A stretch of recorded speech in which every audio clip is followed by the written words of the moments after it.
What's up, beautiful people? Welcome back to my channel. If you're new here, welcome. In today's video, we are going to be discussing the 5 most common mistakes that... What's up, beautiful people? Welcome back to my channel. My name is Mila, and if you're new here, welcome. In today's video, we're going to be discussing the 5 most common mistakes when starting a new trucking business. So let's get right into it.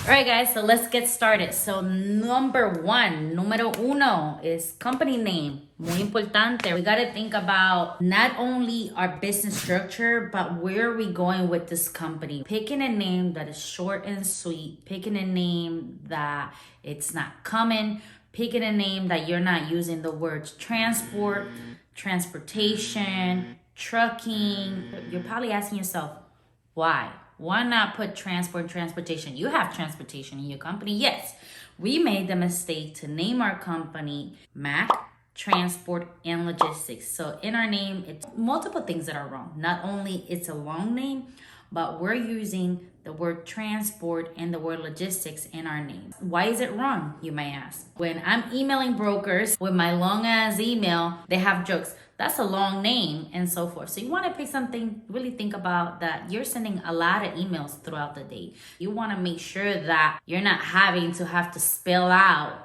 the email every single time. Having the keywords trucking or transport or anything that has to be related with trucking can make you a high liability when requesting funding from a bank. If you're trying to get a loan from a bank and your company is called Smith's Trucking, the bank may flag you because you have the word trucking. It might be that you may not, but it could be a higher possibility that it could be harder for you to get the funding just because your name. If you think about the biggest, most successful trucking companies out there, and I'll name a few: XPO Logistics, FedEx, UPS, JB Hunt, Landstar, Swift, a lot of them don't have the name transportation or trucking there. I know these companies have been in business forever, but they probably knew that. I didn't know that having transport and trucking in the name, it could hinder me and my company's growth, possibly. Those are some things that you might want to consider when picking a name. Also, think about when you're putting that logo on the side of the truck, how is it going to look? The logo and the name. Is it going to be too big, too long? Your name says a lot, not only about your persona,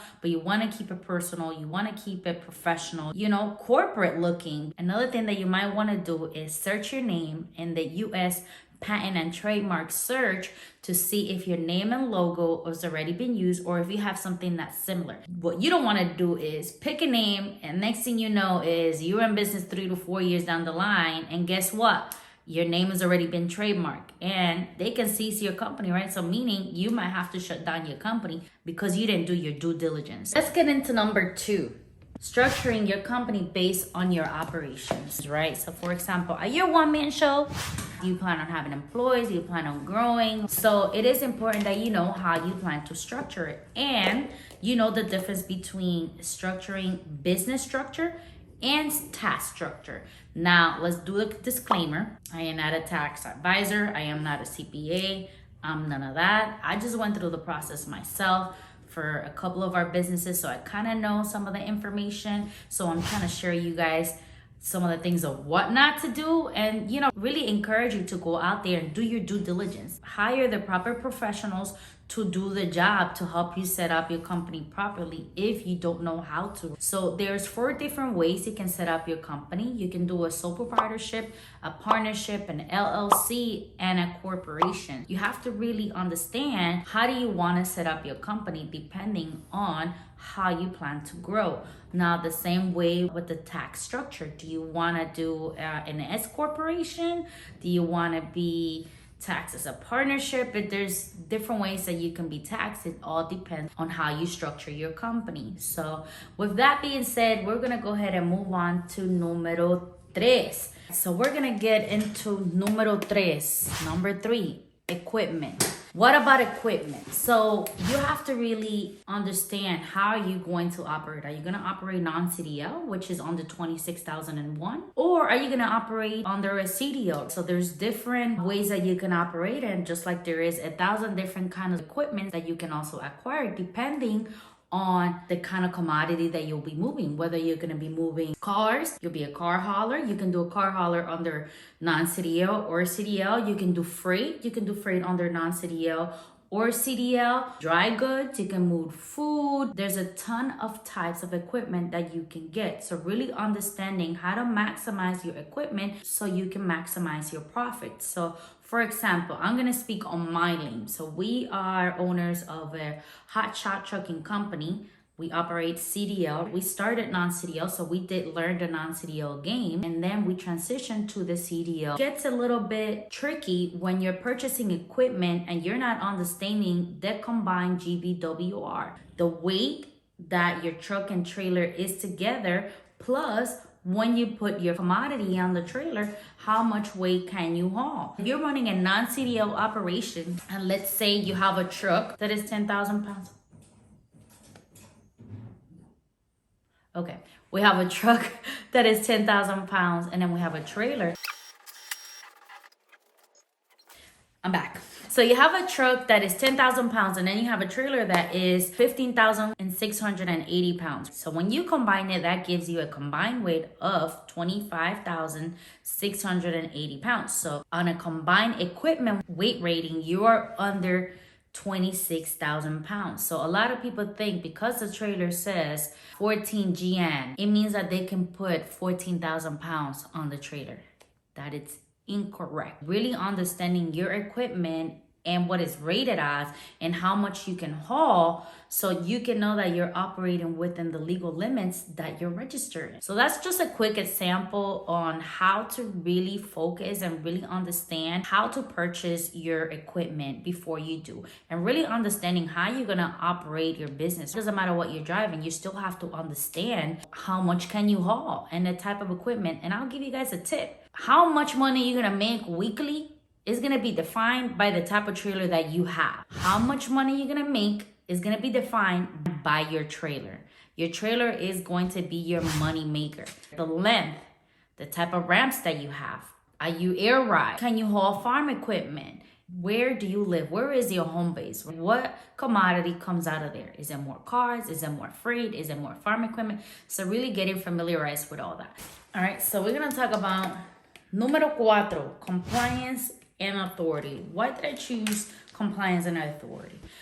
Based on how many people reach out to us saying, hey, you know, I've hired this company and I never received my documents. I don't know my PIN number for the FMCSA. I don't know what email is attached to the account. Before you guys hire anybody to either do your compliance, or if you're trying to do your compliance yourself, I highly recommend you to really become familiar with this website, the FMCSA website. There's a ton of information there. And even if you're hiring somebody to do it for you, make sure that they're reputable. Make sure that they have like some kind of online portal or something that you can communicate with them, or that you have a good relationship and that they give you all the information from the email that they use, for the PIN numbers and all that good stuff. Because if you don't, you can be in a pickle if you need to update your MCS 150 form and you don't have that information.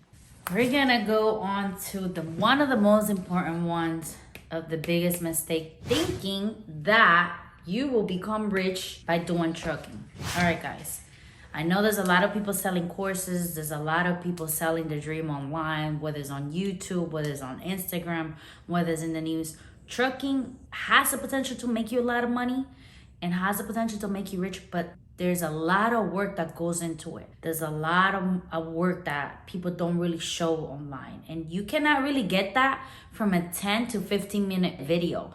Like, really do your own due diligence, really get your company structure right, and really set your goals into what is it that you want from this company? What is it that I'm gonna do before you even go investing thousands of dollars into a setup, before you go into investing into getting insurance.